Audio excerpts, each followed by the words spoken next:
People think life of a doctor is easy. Just sit, relax, and mint money. While it might be true for some doctors, the senior ones, but what about us, the junior doctors? Do you think we are also just relaxing on a chair, sipping on coffee, while the money just magically grows out from us? Let's find out as we go back to our studio and check out how a working schedule of a junior doctor is. Hi, my name is Abhinav Kumar. I'm one of the junior doctors working here in the UK. And in today's video, I'm going to speak about my work schedule, as in what my shift times are like, while I work in the A&E department at one of the hospitals in this country. In a previous video, we have also discussed how much money I make while working this job. So if you're interested in that, you can check out the video. The link will be in the description. And in this one, I'll be solely focusing on what a junior doctor's work is like in this country, especially at a foundation year 2 level. And that's where I'm currently at. And at the end of the video, you can decide whether the work schedule and the amount of salary I make from it is justified, and whether the strikes that are being held to increase it are necessary or not. So some background before we delve into the work schedule. So I am an international medical graduate. I did complete my MBBS in India, got my GMC license, and given that I had completed my foundation year 1 equivalent in India itself by doing, the 1 year of compulsory internship, I was directly eligible for an F2 post. So I applied all around and got A&E in one of the hospitals, accident and emergency, or like the casualty department or the emergency department. And that's where I've been working for the past 10 months now. So of course, I have taken up the job as a trust grade doctor, not a foundation trainee doctor. So if you are a foundation trainee doctor, you would have a fixed time in the year when you need to apply, and then your employer would be the national body for trainees. Whereas in my case, I am what you call LAS, L-A-S, locally appointed for service only. However, at the end of my service, it's a 1 year contract, I will get the same level of competencies as somebody who had done a training job, what you call FY2 standalone training. So it doesn't really make a difference which path you take. It's just that whereas a trainee would have rotated in 3 different departments usually, at every 4-month interval over a course of 1 year, and had a variety of rotations. What I have done is very typical of what anyone else would do who's coming in from abroad and starting their first job in the UK. They would take a trust grade job in any department and probably stick there for as long as they want to stick around. So my contract was 1 year, so I have had the schedule stick with me for 1 year, and that is the context with which I'll be mentioning the rest of my routine. After I've done with the interview, congratulations, I got the job. I got the contract to sign, and once the contract was signed and sent by me, I received what you call a working arrangement. And this is what exactly my rota was supposed to look like. You can, of course, check out the exact working arrangement by going in the chapter. So after I was congratulated on my appointment for this post, I had a contract received, and I signed that contract and sent it back to them. This was followed by them sending me a generic working arrangement that is the same for every foundation year 2 doctor who will be appointed in A&E. It doesn't matter if they are part of the training rotation or LAS like myself. Either way, our rota would be the same, the rotation would be the same. It's just that whereas trainees would do it for 4 months and then move on to the next department, I have been doing it for the past year. So you can, of course, look at the working arrangement.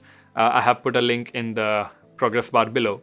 But if you were to join me, I'll be discussing a little bit more background about how this rota works, and then we will come to the actual rotation itself to get to the nitty-gritty. Otherwise, it's just too much information at once. So it's up to you. You can either go ahead or continue with me. So how do these shifts really work? This working arrangement that I received is basically just a template of how every single foundation year 2 doctor will be rotating through A&E for the coming weeks. So we can be given any starting point from the working arrangement, and then we just keep working our way forward. So unlike a typical posting in medicine or any other department, even as a trust grade, where they have something like 4 months in stroke medicine, 4 months in cardiovascular, 4 months in, let's say, nephrology, where you keep changing as you move along. A&E has just one single design for the whole year. And every single day you can be allocated to any part of the A&E where you will be working for that day only. And again, the next working day when you come in, you'll be given possibly a new place or even the same one, because accident emergency is fast moving and there is nobody getting admitted to us for a long-term care. We are only there to manage the emergencies. So the working arrangement is spread over a 12-week period. So let's say if we start at the 6th week, we keep working on the 6th, 7th, 8th, 9th, 10th, 11th, 12th. And the moment we come to our 13th week, we go back to the beginning. So we start from number 1 again. So week 1 becomes our 13th week schedule, and week 2 is the same as is our 14th week schedule, and so on. So we just keep going in a loop of this working arrangement. And however, if we don't have any other problems, we don't have any annual leave to sort out, any sick leaves to be worried about, if we need to take vacancies on a day that we can't really take vacancies on, but we need to negotiate it somehow, this is where we need to get the junior doctor administrators involved. And they can help work out this working arrangement with us and help us make room for annual leave, sick leave, etc. So while you're still on the actual rota, of course, you are entitled to your leaves, and how you negotiate that is with your JDAs. So that's never really been my issue while following the rota. So I just look at what shift I have tomorrow. I set my alarm to get ready just before that. Now we come to the working arrangement. So this is how a working arrangement looks like. It's based off of the Junior Doctor 2016 contract template. So yeah, how many hours you're supposed to work and everything. It's all been well accounted for in this schedule that you can see. It goes from week 1 to week 12, and we just follow this from any starting point and just keep looping on. So this is how A&E does it. However, for other departments, they usually have an app called MediRota, or can be any other app, that basically sorts out the work schedule for all their people who are coming into the shift. And you can even see who your registrars are, etc. for the day on those apps. The senior doctors who will be with you. However, on this rota, we can only see when we are gonna turn up. And who we're gonna be working with, we just find out on the day. So why didn't we get such an app? It's because the A&E rota is so bizarre that none of the apps have been able to accommodate for it. So none of the apps are giving satisfactory result in incorporating this rota into an app. So we just go off of this Excel sheet looking thing, and it works pretty excellent. The JDAs are very prompt at getting in touch with us to always keep us up to date with how our rota will look like in the coming months. Even though we can just follow this template, we still get a rota emailed to us, which is literally the same as what we have here. So anytime we ask for an annual leave, they add it onto our rota and then send us the modified rota. So the most recent one is how exactly they have you working at the hospital. Now let's go into the detail of each type of shift that I do. Practically everybody does. So specific to me. So we can see that there are some early shifts. Early shifts are the ones that begin at 8 a.m. And if it's a weekday, they will finish at 5 p.m. But if it's a weekend, they will finish at 8:30 p.m. So yeah, the early shifts are longer on the weekends. Now, if we look at the late shift is something that only happens during the weekdays. It starts off at around 1:30 in the afternoon and ends at 11:30 at night. So that's when you go home. It's still half of the day and the rest half of the night. After this, we have the twilight shift. Once again, this shift is only present during the weekdays.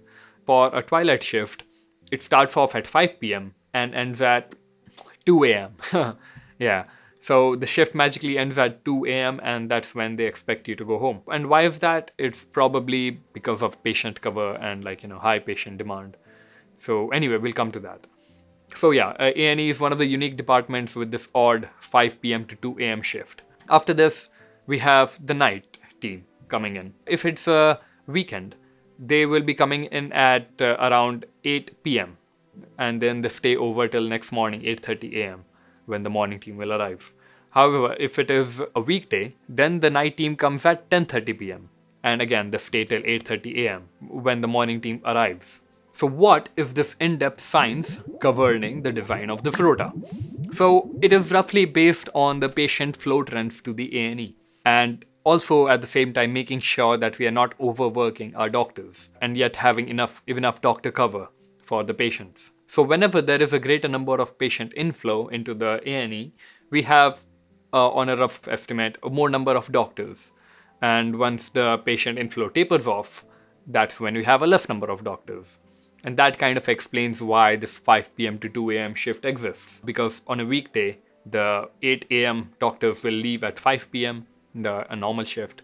But then now we'll only be having doctors who came in at 11:30 in the afternoon. So to give them more number of doctors to work with, where the 5 p.m. shift exists. And that adds on a few more doctors. And they carry over till the night team comes. So at around 1 or 2 in the morning, that's when the number of patients taper off and the 5 p.m. doctors can go home at 2 a.m. That explains this odd shift timing. So keeping that in mind, while also keeping that, we are not torturing our doctors by making them work obscene hours, which if you have worked back in India or your home country, it's kind of something that we don't think about. Junior doctors are easily working 60 hours, 70 hours a week and on the trot week after week. So, but here, the Rota takes into account a number of factors before being implemented. The Rota needs to fit into the European Working Time Directive, or they also have another word for in UK called Working Time Arrangement. But basically they mean the same thing. And this EWTD, European Working Time Directive, makes sure that nobody in any work setting is worked beyond a certain number of hours. Of course, you can sign out of it, and you can opt out of the EWTD, and then you can work any number of hours you want. However, as long as you are a signatory, which by default you are, to the European Working Time Directive, nobody can make you work more than 48 hours in a week on a 17-week average. So very well, you can work more than, let's say, 48 hours in 1 week and maybe 48 hours in the next week as well. But over a 17-week average, you will have a few weeks where you work so less that the overall average comes down to below 48 hours a week. And that is how European Working Time Directive is designed. So let's see. We've got a whole lot of criteria. Here's the look, the vast number of things. And when a rota is designed, it needs to fit into all of these criteria. As you can see, pass, pass, pass, pass. If any of these fail, the rota cannot be implemented. And so, of course, there are too many things here. I'm just going to discuss some of the essentials. So as you can see, I already discussed one of the main ones, is that you cannot work more than 48 hours a week. My A&E rota has me working 44 and a half hours a week on average. So that's a pass. Another one is if you work even one night shift, you need 46 hours of off time at the minimum before the next shift. Unless, of course, you're working another night shift in a row, then you can continue on. But you cannot work more than 4 night shifts in a row. And even if you work one night shift, you need to have at least 46 hours of break after that. Again, we get a pass. Now, this is an interesting one. Maximum shift length. Back in India, I have worked 12 hours night, followed by immediate 12 hours of day. So I've had 24-hour shifts, and this is not uncommon. Quite a lot of us have worked obscene number of hours, even 36 hours at some times, when there was short staffing. However, in the UK, because of this time directive that we have, we cannot work more than 13 hours on a single shift. And so yes, none of your shifts will ever be longer than 13 hours. In the A&E, my longest shift is 12 and a half hours. I start at 8 in the morning and finish at 8:30 p.m. in the evening. Or if I start at 8 in the evening, I finish off at 8:30 in the morning. That's 12 and a half hours. So if you are working 13 hours, you will be getting at least the minimum 11 hours of break a day. And that's again, this rota makes sure that a break is existing in a day that is at least 11 hours in length. And we get 11 and a half hours of break on the most worked day. So similarly, we were discussing that doctor can sometimes work more than 48 hours in a week, but overall average should be less than 48. However, there is also the upper limit, like how much can you really push a person to work in a week and just, give them off the next week and think it all evens out. So it turns out you cannot, under any circumstances, work more than 72 hours in a week, which is quite a lot. But and nobody really pushes to that extent. But even if pushed to like work very long shifts, nobody in the UK under the EWTD can work more than 72 hours in a week. So on the worst week that we have, based off of our rota, we work the longest 54 hours in a week. All other weeks we are working less than 54 hours. And also we need at least 24 hours in a week need to be off. So no work for at least 24 hours in a week. And of course, none of the days can be longer than 13 hours. So back in the day when this EWTD was first implemented, for consultants, this has been going on since 1998. But for the junior doctors, when this routine came into effect, everybody was concerned that giving the doctors so much off time would allow for overflow of patients and difficulty of coping up with the incoming patient flow in the hospitals. So let's make them all opt out. So everybody in the beginning opted out of this European Working Time Directive. And none of the doctors were restricted to working just 48 hours a week. So initially, when this European Working Time Directive was first implemented, all the junior doctors were made to opt out. Everybody was called in and made to sign the declaration that they do not want to conform to the European Working Time Directive. If possible, the doctors were pushed to work beyond the duration, which would have been unethical according to the EWTD. But with time, it was noticed that it can very well be accommodated. And even with all the doctors getting the benefits of EWTD, there was still not a patient overflow in the departments. So eventually in the 2016 contract, I guess, I'm not sure about that, even the doctors were accepted into this EWTD arrangement. And even I am adhering to it. So where does this become a detriment to even us? Let's see, we are working shifts and at our own hospital, and we plan to do locum as well. If by any chance our locum does not fulfill the criterion for EWTD, then we will be rejected from the locum shift. For example, let's say if you work a night and now you need 48 hours off. Just before the 48 hours are up, let's say another shift comes up. So after 36 hours, let's say a shift comes up for 8 a.m. and you want to do locum on that shift. You could very well be able to do it, but ideally you would be rejected from working that locum shift if the department happens to know that you have done a night shift and you are now within the time-bound period by the EWTD where you're not supposed to be working. So if it's your own department, it's very easy for them to know what shifts you have routinely done and now what shift you are going to take up, and they will reject you. However, if you go ahead and do it in another hospital which does not know what work you've done previously, then you can very well go beyond your EWTD regulations and do some extra shifts. However, if you do make a mistake or you do get flagged for any problems, and if the matter gets escalated to GMC, then they will look at your work schedule, where you worked previously, what locum you took, and if it was adherent to the European Working Time Directive. And if it does not line up, then you will be the one responsible for the error because you were not cautious about protecting your rest time. Now we come to the concept of protected break times. In other departments, when you are, let's say, on call, there is no such concept of break time that is protected for you. And you have to make out your own time as and when you get the time to go have a break. It's very well doable, but let's say on call shift, you might sometimes not get the chance to go on a break at all. Especially in, let's say, surgery department or any other busy night on call shift. However, in A&E, we don't have the concept of on call. We are the ones who call. So yeah, given that there is no concept of on call, and we are continuously seeing patients round the clock as long as we are in the department working our normal shift, that means our break times need to be protected. Given that there is no shortage of patients, we need to go while we think all our tasks and pending jobs are sorted and taken care of. So when we go on a break, there will be other doctors, the junior doctors, who will be working, and they will probably go for a break after you, or they might have gone for a break before you. In doing so, there is always some junior doctor ready to look after incoming patients, or in any emergency give assistance to the registrar. So that's there. Now, if we look at our protected break times, it goes like, if it's a 9-hour shift, the 8 to 5s, then we get a half-hour break. And also, if it's a 5 p.m. to 2 a.m. shift, that's again 9-hour shift. So that's when we get a half an hour break. And if it is, let's say, a 10-hour shift, then our break becomes 1 hour duration.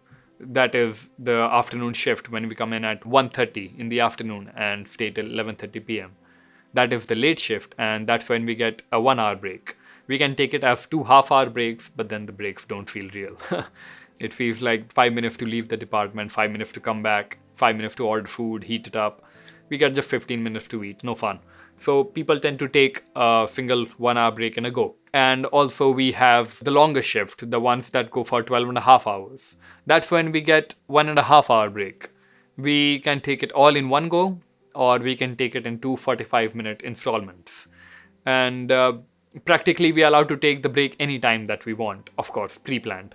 We need to discuss with our registrar and with our colleagues that this is the time I'll be going and this is the time you'll be going and stuff like that.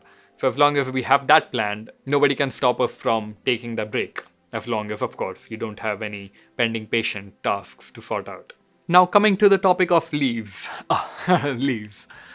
So leaves, like the annual leave or the day in lieu bank holiday leave, can only be availed on an 8 to 5 shift day. For any other shift, let's say if your shift is in the afternoon or twilight or night shift, you will need to arrange for a swap. This is different from other departments where people just kind of figure it out with the JDAs, the junior doctor administrators, for as and when they want to leave. But for A&E, you always need to figure out a swap, either by yourself or with the help of the JDAs. If you're not able to get a swap, then unfortunately you cannot go for a leave on that day, because the staffing level will be insufficient or unsafe. So how do you even go for a travel? Let's say you want to travel to Europe or you want to travel back home. How will you even sort this out? Our Rota does make this big room. You can see the weeks 5, 6, 7 of all 8 to 5 shifts. Where, it's a 19-day period where you can just apply for annual leave at least 6 weeks in advance for them to, be able to allocate it to you safely. You can get a nice long stretch of time during this period to go home for any number of activities that you want or go on traveling. So in a 12-week period, this is the best time you can do it. And if you want to continue the leave any longer, you will need to arrange swap for that weekend shift which pops up in your rota. But yeah, that is a good place where you can accommodate your travel plans. Now coming to the confusion about bank holidays. Let's say you are working in another department, not A&E. If you happen to work on the bank holiday, then you are eligible for a day off on any other day. However, in A&E, there is no such concept of whether you are working on the bank holiday or not. If there is a bank holiday in the year, you are automatically allocated a day in lieu. Why is that? Normally, in other departments, when there is bank holiday and you worked on it, then you are of course eligible for a leave on any other day. That's also because it becomes a weekend schedule for that department. The rota changes to reflect that there'll be a whole, it's just a weekend kind of rota for that day. They have changed it. However, in A&E, there is no such change, even if it's a bank holiday. So every day looks exactly like the generic working rota that we have. So even if you were on an off day on the day for the bank holiday, then you are effectively getting leave as part of your rota, not as part of the bank holiday. So you are always entitled to claim a day in lieu for the bank holiday that you were either working or you were off. It doesn't matter. And occasionally you can end up claiming your day in lieu on the bank holiday itself if you plan ahead. And you also need to have an 8 to 5 shift on that day, but that's what it is. Okay, so with that out of the way, now we come to the problems I face with this rota. I know I shouldn't be complaining. However, there are certain downsides to having a shift-based rota when you're working night and day and night and afternoons and everything under the sun. So the first drawback of this schedule in my life, and I know every other doctor is managing it in their own way, but the first drawback that I have in my own life, I'm not able to find a routine because there isn't one. If the routine repeats after every 12 weeks, then it's not really a routine, is it? So I'm working early morning this week, then nights next week, then afternoons the week after. And there's no real pattern as such. Some days I'm going to the gym in the morning, some days at night, and it's just all over the place. My creativity also takes a setback. I'm not really, I want this large block of uninterrupted time where I can just write script for this YouTube video, film it, and send it off for editing. The inconsistencies in my daily life really hold me back on my workflow. Apart from that, also my difficulty in changing from night to day shift. Let's say some people can flip their sleeping pattern in just a day. They are happily working at night, they come back on the last day, they sleep happily, and then they get up in the evening, and then again are able to sleep at night, completely switching the circadian rhythm. For me, it can take even up to 3 days. So on the third day, now that it's been more than 48 hours and I have to go for an 8 a.m. shift, I'm still sleepy because I haven't been able to convert my daytime sleeping and nighttime awake soon enough to work for an 8 a.m. shift where now I need to be awake in the day. So that's another difficulty that I have. But like I said, I shouldn't be complaining because this is a necessary compromise that I need to make to get ahead in life. It is what it is. And I'm young and I'm able to do it. Wonder how many years I can keep pushing this lifestyle forward. Of course, as a consultant, you're not expected to stay up all night in the A&E, and you can be on call from your home. But again, that is like so far into the future. And yet there are times when the consultants actually stay behind for the entire night and go home in the morning. So when things like that happens and you're like much more in your later years of life, while it might suit other people, it's definitely not a thing for me. And you can see the 50-day gap at minimum for uploading a YouTube video. Not a good one. So that is my qualms with this shift-based rota that I have. So that brings us to the end of another exciting video about what it is like to work as an F2 doctor in the A&E department, accident and emergency, in one of the hospitals in UK. Given all the pros and cons, I definitely think this is a life upgrade than what I would have back in India. So yeah, I'm grateful for this opportunity to be here and to work in this country, while also making a decent sum of money. Comes up to roughly £48,000 at the end of the year, before taxes. And we've had our discussion about money in another video, link again.